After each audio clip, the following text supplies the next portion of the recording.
Hi, this is Joel Johnson with Money Matters of the Heart, conversations that we need to have today when we think about retirement planning and other subjects. First of all, make sure you subscribe to our YouTube channel. Hit subscribe and also click on the little bell so that you get notifications whenever we come up with new content for you.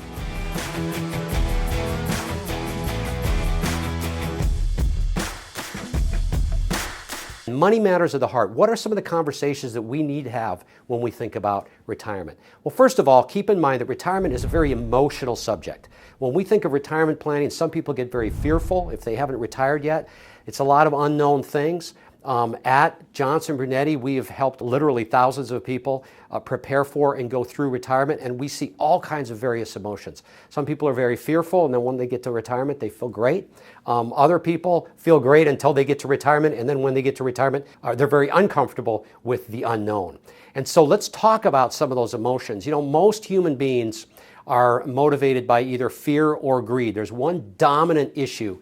And I would say for most people, because retirement is an unknown and because they come to the subject of retirement with different types of baggage, they may have seen their parents retire, they may have seen people being forced to retire, that causes a lot of angst for people. And when you think about it, you have to create a paycheck through your savings, through Social Security or pension, that's going to last for the rest of your life, because that paycheck you're going to create is going to replace the paycheck you've received from your employer. So it's important to recognize that emotions are okay when we're thinking about retirement plans. Emotions are just part of the deal.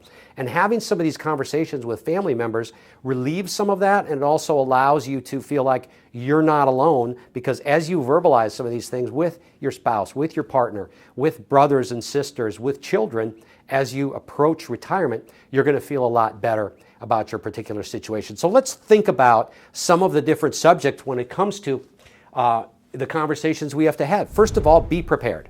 Read as much as you can, talk to advisors, but be prepared for what you're going to go through. There's this thing we call the financial red zone, where about 2 years before retirement and 2 years after retirement, that's sort of the danger zone when it comes to making mistakes with your money, making choices that can't be reversed, possibly changing things in your estate plan and so on. There's this heightened cost of doing the wrong thing within 2 years before and 2 years after retirement. So you want to get as prepared as possible. So again, talk to advisors, talk to your accountants, talk to attorneys, talk to your financial advisor. I would recommend that you have advisors. Don't try to do this yourself. In this day and age, and certainly we have a lot of engineers for clients and people that are very well educated, there's sort of this feeling that, oh, if I just get enough information, I'll be fine. I can remove the emotions from this. I can't tell you that cannot be farther from the truth. So have conversations, make sure you recognize this is going to be emotional, as I've mentioned before, and make sure you cover all the bases. What do I mean when I say be prepared? Well, when I say be prepared, I mean make sure you get all your accounts in order.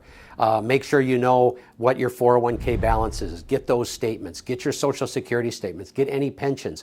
Think about whether you've lost anything from the past. Maybe there's an old 401k out there that was such a small account you've ignored it for a while. You want to make sure that you remember where that is. Maybe you've moved and you're not getting some of your pension statements. You want to get a hold of those things. But be prepared before you get to retirement to get organized.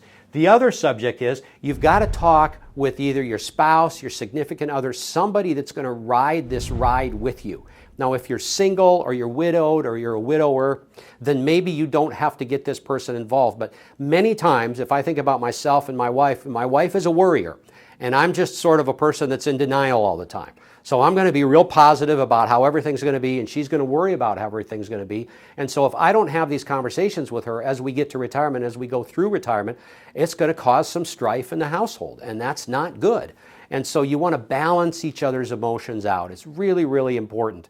Acknowledge that somebody who feels different than you, that's okay, but you've got to try to meet their needs. And then also for me, it's important that I listen to Wendy as we think about retirement and think about some of these things, and not be just closed-minded, because she's going to have some valid points. And chances are, we have 4 boys. Some of them are going to feel like my wife does. Some of them are going to feel like I do. So make sure you get prepared, number one. Number two, have those conversations with your spouse or significant other or somebody that's going to go through this retirement journey with you. And then, of course, the children. What do you need to share with your children? They probably can't relate. I mean, if I think about my kids, they're in their late 20s and early 30s.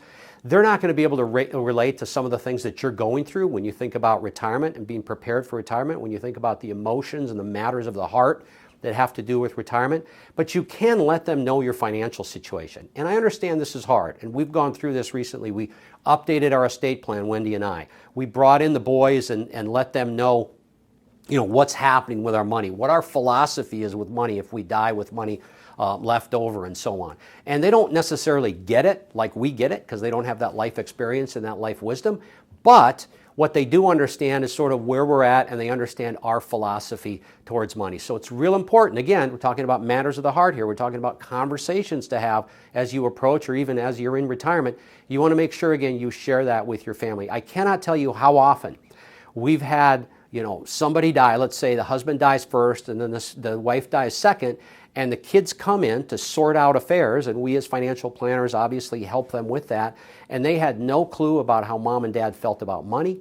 They didn't understand why Susan was getting the house and Bob was getting the cars and Jerry was getting the little cabin up in Maine. They hadn't had any of those types of conversations, and it can cause a real rift in the family. But I think more important than that, you want to share your values, because many times it's your values that need to be passed down, because as you know, as we've all felt, once you get into your 60s and 70s, we're wondering why our kids might feel like they do about spending, why they behave certain ways and so on. And so we want to share our values with our children.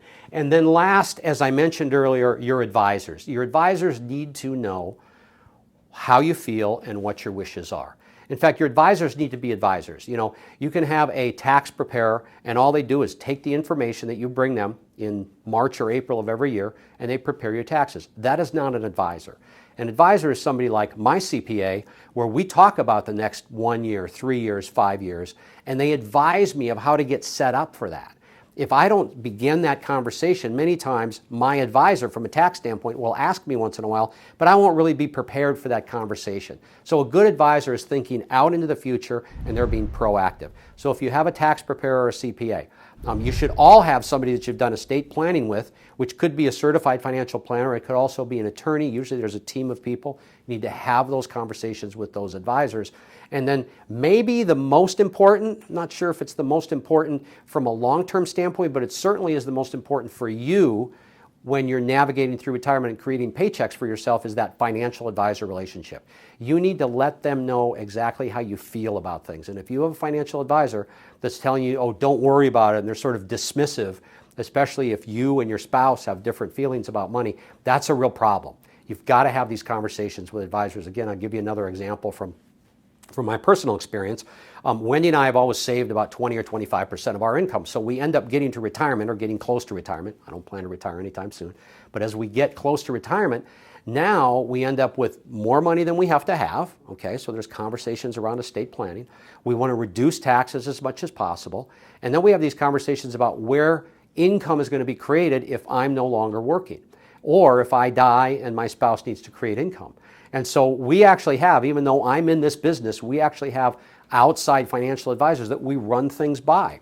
And if I go into a meeting like that, or I'll give you an example of a meeting we had last year. My wife and I walk into a meeting. She's real quiet. She doesn't understand some of the things that are being talked about by the financial advisor. So I'm sort of pausing and translating, not in a way that's making her feel less than or dumb. It's just, in the financial industry, financial advisors can use jargon a lot of times. That financial advisor needs to be talking to her just as much as me, needs to be taking her emotions and her fears and maybe things that have come from her childhood that are going to carry into retirement and factoring those into a financial plan. So it's really important, this financial advisor relationship many times is the most important relationship, maybe outside your doctor or your medical provider, that you're going to have throughout retirement, because it will tend to be a little bit of a reactive relationship based on the things that you're going through and the changes in your life. So what have we been talking about today? Been talking about matters of the heart, conversations you need to have with a number of different folks, and there might even be additional people that you can think of. Maybe it's brothers and sisters. I keep talking about my own situation. My brother is very different than me. He's a very faith-based person, so he just sort of says, I'll be taken care of and I don't need to worry. and maybe I'm a little bit more of a worrier or a planner. So maybe I need to have conversations with my brother. Maybe you, getting close to retirement, need to have conversations with siblings or with best friends or so on. Just other people, because you don't want to walk this journey alone. You want to have these conversations that are matters of the heart. Everybody has different feelings about things. You don't want to just go through blindly and not share these feelings, because you can end up with a real anxiety-filled retirement if you don't have these conversations. If you do have these conversations, hopefully you'll have a retirement where you don't have to think about money. Money is just a tool, and you can enjoy your day-to-day life. Again, Matters of the Heart. This is Joel Johnson. You want to make sure you subscribe to our YouTube channel here, and also click on the bell so you get additional notifications when we add new content.